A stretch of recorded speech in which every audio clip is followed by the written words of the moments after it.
Ils reviennent à peine de Madagascar, mais ils pensent déjà à leur prochain voyage sur ces terres, que l'on appelle aussi 8e continent. La prochaine mission, elle est pour l'année prochaine. On a, par rapport au montant, nous avons besoin entre 20 et 30 000 francs pour la prochaine mission.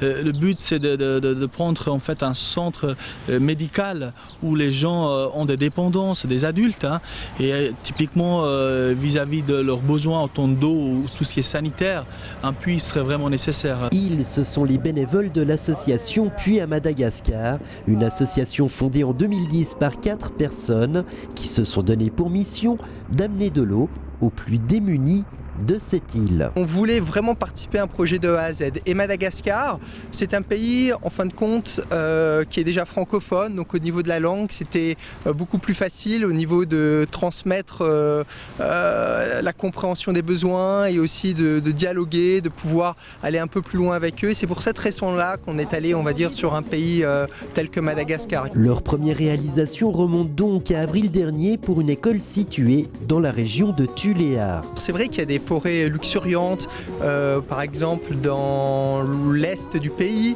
ou éventuellement dans le nord, mais le sud est vraiment touché par une sécheresse et les enfants, les écoles ont vraiment besoin d'aide, que ce soit au niveau alimentaire, mais surtout au niveau de l'eau, qui est de nouveau source de vie. Le puits suivant sera pour un village qui regroupe des personnes atteintes de maladies mentales. La seule façon de les guérir, c'est de les attacher sur un mur pendant quelques semaines à quelques mois pour les guérir, parce que ça peut être des personnes qui peuvent être dangereuses. Donc on a visité ce site et c'était un petit peu choquant parce que en fin de compte, nous on ne guérit pas des malades en les attachant et ils les attachent sans leur donner la possibilité de se déplacer pour aller se nourrir ou pour aller faire leurs besoins. Donc ce qui veut dire que c'est un endroit qui est quand même assez insalubre et malgré ça, il n'y a pas d'eau autour d'eux.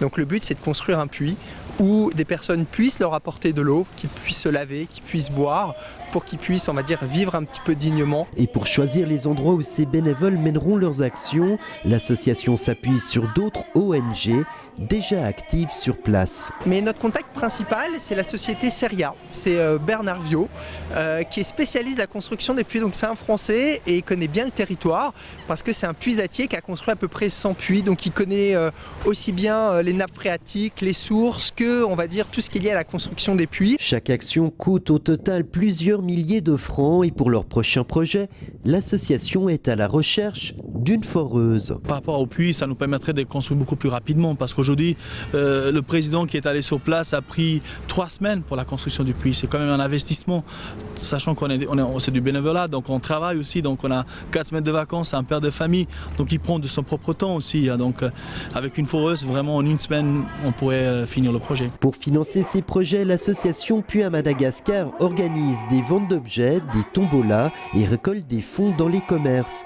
Pour en savoir plus et soutenir ces valeureux bénévoles, le mieux est encore d'aller sur le site internet de leur association www.puits-madagascar.org.